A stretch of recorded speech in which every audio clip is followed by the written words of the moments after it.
ભાજપ સંગઠન પર્વમાં રાષ્ટ્રીય શોક ભૂલાયો। મણિનગરના ધારાસભ્ય અમૂલ ભટ્ટ જેઓ રાષ્ટ્રીય શોક ભૂલ્યા અને નાચવા લાગ્યા। મંડળ અને વોર્ડ પ્રમુખની નિમણૂક કરતા ઉજવણી કરવામાં આવી અને સોશિયલ મીડિયા પર તેના ફોટો અને વિડીયો વાયરલ થયા છે। 7 દિવસનો રાષ્ટ્રીય શોક હોવા છતાં પણ ઉજવણી કરાઈ। કાર્યાલયની આગળ જ ફટાકડા ફોડી ઢોલ વગાડીને જશ્ન મનાવવામાં આવ્યો। सोशल मीडिया पर जो फोटो और वीडियो अपलोड थया छे, जे वायरल थया छे वीडियो, तेमां स्पष्ट रूपे अमूल भट्ट जे झूमता देखाई रह्या छे, गरबाना ताले घूमी रह्या छे तेओ, परंतु તેમણે લૂલો બચાવ કર્યો કે આ માત્ર અણસમજુ કાર્યકરોની ઉજવણી હતી। તેમણે સમજાવીને આ ઉજવણીને બંધ કરાવી હતી। એક તરફ જ્યાં કેન્દ્ર સરકાર અને ગુજરાત સરકારે 7 દિવસનો રાષ્ટ્રીય શોક જાહેર કર્યો છે, પરંતુ અમૂલ ભટ્ટ આ શોકને નથી માની રહ્યા તેવું લાગી રહ્યું છે।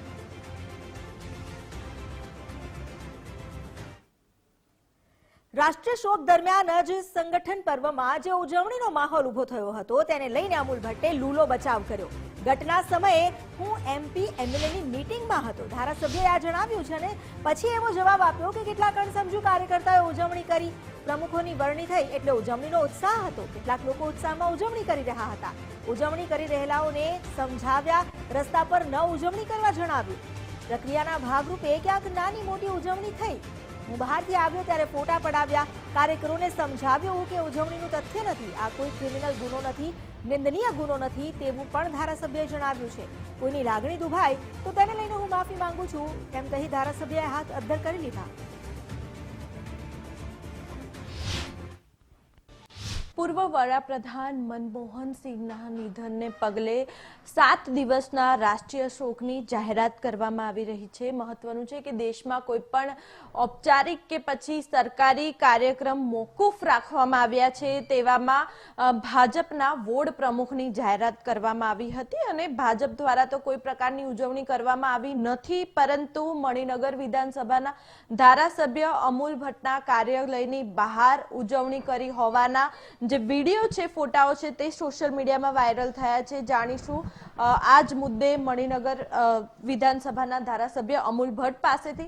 સર, શું કહેશો? વિડીયો વાયરલ થયા છે, શું નિવેદન છે આપનું? હું આપના માધ્યમથી જણાવવા માંગુ છું કે દેશના યશસ્વી વડાપ્રધાન સ્વર્ગસ્થ મનમોહન સિંહ માત્ર કોઈ પાર્ટીના નહીં, દેશના વડાપ્રધાન હતા અને સન્માનીય હતા। આ ઘટના 27મી સાંજે જ્યારે જેની વાત થઈ રહી છે ત્યારે હું પોલીસ કમિશનરની ઓફિસે એમપી એમએલએની મિટિંગમાં હતો। ચૂંટાયેલા પ્રમુખો, કાર્યકર્તાઓ અને જનતાનો મળવા માટેનો અને સ્વાભાવિક છે કે એમની વરણી થયું એટલે એમનોમાં થોડો ઉત્સાહ હતો, એટલે ફોન આવ્યા હતા। એટલે મેં એમને એમ કીધું કે ભાઈ, શોકને કારણે આપણે કોઈ જાહેર ઉજવણી કરવી ના જોઈએ। હું ઓફિસ આવું છું ને તમને બધાને મળવાનો છું। હું ઓફિસ આવ્યો ત્યારે કેટલાક લોકો ઉત્સાહમાં ઉજવણી કરતા હતા, એમને મેં સમજાવ્યા છે અને સમજાવીને પછી ઓફિસની અંદર એ લોકોનું અમે અભિવાદન કર્યું છે। છતાં પણ જે અણસમજુ કાર્યકર્તાઓ દ્વારા ક્યાંક કોઈ પ્રકારની આવું ઘટના ઘટી હોય તો હું આપના માધ્યમથી કાર્યકર્તાઓ વતી ને મારી ઓફિસ વતી એની દિલગીરી વ્યક્ત કરું છું। બાકી કોઈ ઇન્ટેન્શનલી કે કોઈ જાણી જોઈને આવા કાર્યક્રમો કરવાનો પ્રયત્ન નથી। આ સ્વાભાવિક પ્રક્રિયાના ભાગરૂપે ક્યાંક નાની મોટી ઉજવણી થઈ હોય, બાકી આમાં કોઈ ડાયરેક્ટ કોઈની લાગણી દુભાવવાનો પ્રશ્ન થતો નથી। આપે કીધું કે કેટલાક અણસમજુ કાર્યકર્તાઓએ આ રીતે કર્યું હશે। ભાજપની વાત કરીએ તો સૌથી ભાજપમાં મહત્વપૂર્ણ બાબત એ છે કે શિસ્તની પાર્ટી છે। કોઈ પણ કાર્યકર્તા હોય કે પછી કોઈ પણ ધારાસભ્ય હોય, કોઈ પણ પાર્ટી વિરુદ્ધનું અથવા તો શિસ્ત ભંગ કર્યું હોય તો તેમને તાત્કાલિક સસ્પેન્ડ કરવામાં આવે છે। પહેલા જ કાર્યકર્તાઓને આ પ્રકારે શિક્ષણ આપવામાં આવે છે, શું કહેશો? આમાં એવું છે કે આ શિસ્તભંગ એટલા માટે નથી કે જ્યારે નવી વરણી થઈ હોય અને એકલા કાર્યકર્તાઓની જાહેર પ્રજા પણ આમાં જ્યારે જોડાઈ હોય ત્યારે એને આપણે સમજાવી અને એમની સાથે રહી અને એમને મનાવવાનો પ્રયત્ન કરવો જોઈએ। અને મારા આવ્યા પછી ટૂંક સમયમાં જ ઓફિસમાં દાખલ થઈ અને બધા સમજ્યા અને એ લોકોનું અમે ઓફિસમાં અભિવાદન કર્યું હતું।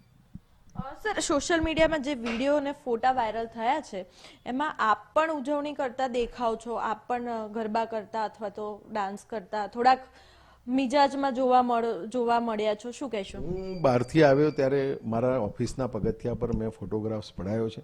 આ અને કાર્યકર્તાઓને સમજાવવાનો પ્રયત્ન કરતો હતો કે આપણે આ જે કંઈ કાર્યક્રમ ચાલી રહ્યો છે એને થોભાવવો જોઈએ, એને ગરબામાં ખપાવવામાં આવે છે, બાકી આમાં કોઈ તથ્ય નથી.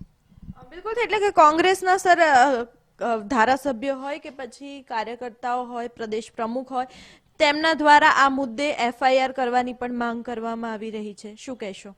આ કોઈ એવો ક્રિમિનલ ગુનો નથી, અને છતાં પણ જો કહેશે તો હું આપની સાથે પણ જે રીતે વાત કરું છું તે એમની સાથે વાત કરીશ કે આમાં આ નિર્દોષ કાર્યકર્તાઓની આ નાની મોટી ઉજવણીની જે કંઈ છે એ નિંદનીય ગુનો નથી, છતાં પણ જે કંઈ થશે તેને અમે સ્વીકારીશું.